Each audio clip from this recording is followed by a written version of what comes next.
आज की कहानी ऐसे 3 दोस्तों की है जो 3 दोस्त जान से ज़्यादा एक-दूसरे को प्यार करते हैं, लेकिन उनके बीच में कुछ ऐसा होता है कि जिसकी वजह से वो इस दुनिया से चले जाते हैं और उसके बाद फिर पुनर्जन्म होता है, तब सारी सच्चाई सभी के सामने आती है। इस कहानी को आप सुनेंगे तो वाक़ई में आपके रोंगटे खड़े हो जाएँगे। नमस्कार, मैं महक चौधरी आज आपके सामने फिर से चेन्नई के एक शहर की एक सच्ची कहानी लेकर आई हूँ, जो कि पुनर्जन्म की है। यहाँ पर एक लड़का होता है जिसका नाम होता है गौतम। गौतम नाम पिछले जन्म का है। ये बच्चा जन्म लेता है और जन्म लेकर ये करीबन 4 से 5 साल का हो जाता है। ये बहुत लेट बोलना शुरू करता है। ये बहुत सारी चीज़ों से डरता है, ना दोस्त बनाता है, दोस्तों से भी डरता है, सिर्फ़ अपने माता-पिता से बात करता है, ऊँचाई से भी डरता है और जब पंखा देखता है तो उसे भी देखकर डर जाता है। ये चीज़ें जब वो देखता है और डरता है, इन चीज़ों की वजह से ये बोलता नहीं है, ये बहुत शांत रहता है। लगातार यही सिलसिला चलता है और अब ये लड़का बड़ा हो जाता है, करीबन 5 साल का हो जाता है इस जन्म में। इसका नाम संदीप होता है। संदीप अब बोलना शुरू करता है। 5 साल का था, तुतला के बात करता है, लेकिन तुतला के जब जो शब्द बोलता है, उन्हें सुनकर माता-पिता बहुत हैरान और परेशान हो जाते हैं। वो कहता है कि मेरे दोस्त नहीं बनाऊँगा, मैं किसी को भी दोस्त नहीं बनाऊँगा, क्योंकि ये 5 साल का हो चुका था और ये अभी करीबन 1 साल पहले की बात है, यानी कि 2024 की जनवरी की बात है और ये कहता है कि मुझे कोई दोस्त नहीं बनाने, दोस्त धोखेबाज होते हैं और मुझे दोस्त नहीं बनाने। स्कूल भेजते हैं, स्कूल जाता है, लेकिन स्कूल में भी डरा-सहमा सा रहता है। अब माता-पिता इस बात से बहुत परेशान थे। उन्हें लगता था कि उनका बेटा पता नहीं जीवन में क्या कर पाएगा, क्या नहीं कर पाएगा, लेकिन चौंक तब जाते हैं जब उसका रिज़ल्ट आता है, वो क्लास में टॉप करता है। बहुत अच्छे उसके नंबर होते हैं, बहुत अच्छी उसकी राइटिंग होती है। इन सबको देखकर माता-पिता चौंक जाते हैं। चेन्नई का एक मध्यम वर्गीय परिवार था और बहुत खुश होते हैं जब उसका रिज़ल्ट आता है। जो 5 साल से लगातार परेशान थे, जो बच्चा छोटा-सा डर जाता था, पंखा जब चलता था तो उसे देख-देख कर बड़ी-बड़ी आँखें खोला करता। जब इसके आगे अंधेरा कर दिया जाता, तब ये शांति से सोया करता। यही सिलसिला चलता है और अब ये बड़ा हो चुका था, अब ये बोलना शुरू करता है और जो राज़ ये खोलता है, उन्हें सुनकर माता-पिता के भी रोंगटे खड़े हो जाते हैं। ये कहता है, "माँ, मैं दोस्त नहीं बनाऊँगा।" तो इसकी माँ कहती है, "बेटा, क्या कारण है, तुम दोस्त क्यों नहीं बनाओगे? सब बच्चे तो बहुत अच्छे से दोस्त बनाते हैं, दोस्तों के साथ रहते हैं।" तब ये जो कहानी खोलता है, जब ये अपनी माँ के साथ बैठा था, बात कर रहा था, उसी दौरान इसके पिताजी भी अपनी नौकरी से आ चुके थे। शाम का वक़्त था, खाना खाने का वक़्त था, लेकिन उस घर में उस दिन कोई खाना नहीं बनता है। सब इसकी बात सुन रहे थे, इकलौता बेटा था, 5 साल का हो चुका था, इसकी माँ के पेट में एक और बच्चा था, वो गर्भवती थी और अब इसकी बातें सुन रही थी। वो बताता है कि माँ, पिछले जन्म में हम 3 दोस्त थे।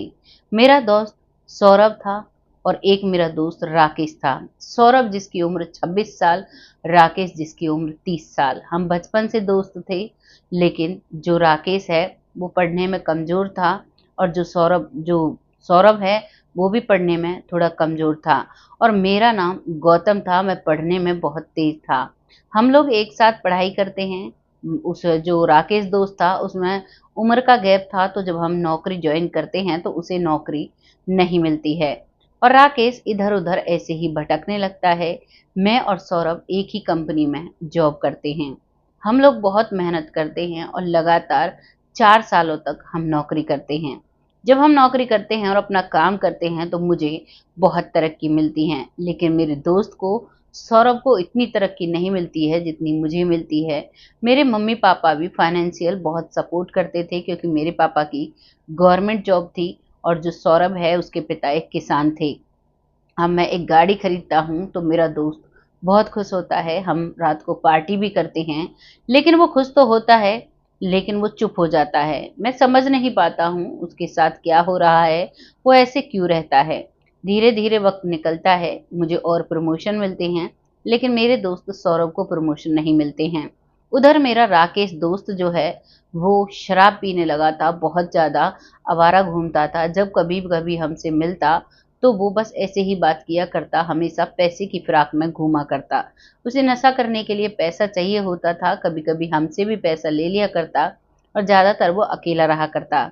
एक दिन हमें पता चला कि वो टेरेस यानी छत पर बैठकर, करीबन 6-7 मंजिला इमारत थी, उसकी छत पर बैठकर शराब पी रहा था और वहाँ से वो शराब के नशे में नीचे गिर जाता है और वो इस दुनिया से चला जाता है। इस चीज़ का मुझे बहुत दुःख होता है, क्योंकि मैंने उसके लिए कई बार नौकरी ढूँढी थी, लेकिन वो नौकरी पर शराब की वजह से नहीं टिक पाता है।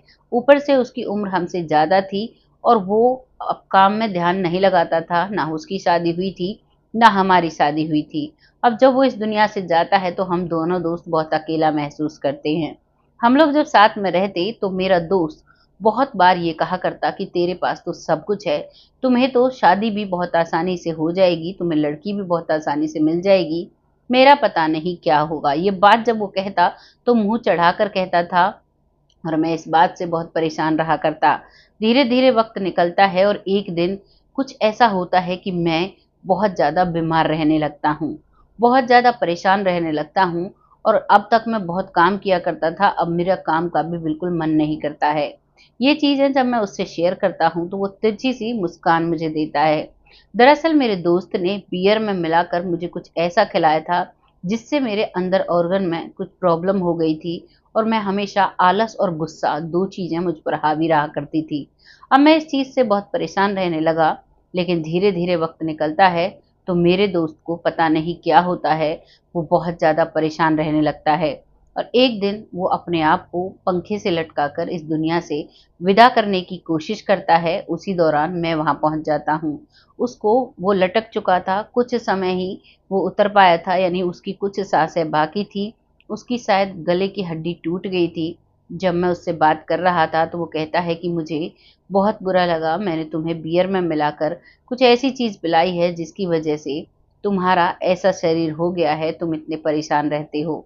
और वो ये शब्द कहता है और उसकी आँखें बंद हो जाती हैं। इस बात पर मुझे बहुत रोना आता है।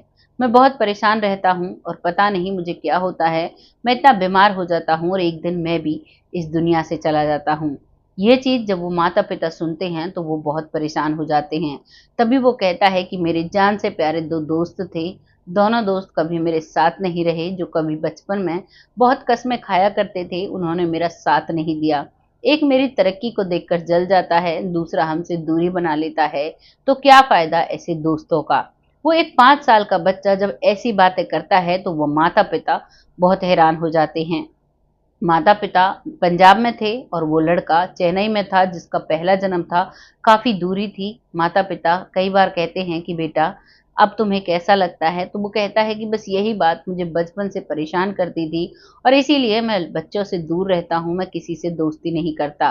और यही कारण है क्योंकि वो पिछले जन्म में भी बहुत होशियार था, बहुत आसानी से उसे जॉब मिल जाती है, बार-बार उसे प्रमोशन मिलता है क्योंकि वो अपने काम के प्रति बहुत होशियार और बहुत तेज़ और बहुत पंक्चुअल था। अब के जन्म में भी उसका जो अस्तित्व है वो बिल्कुल वैसा ही है।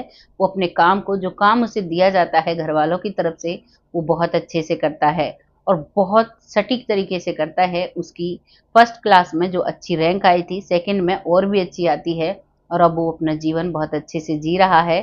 छोटा ही बच्चा है और ज़िंदगी उनकी गुज़रे जा रही है। उसे एक बहन भी है, उसकी माँ जो गर्भवती थी जब उसने राज खोले, तो उसके बाद उसे एक बहन होती है और अब वो सिर्फ़ अपनी बहन से ही बातें करता है, उसका आज भी कोई दोस्त नहीं है।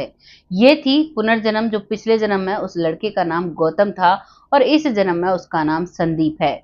उसे अपना पूरा जन्म याद था, बचपन से याद था, बचपन में भी वो बार-बार एकदम रो दिया करता।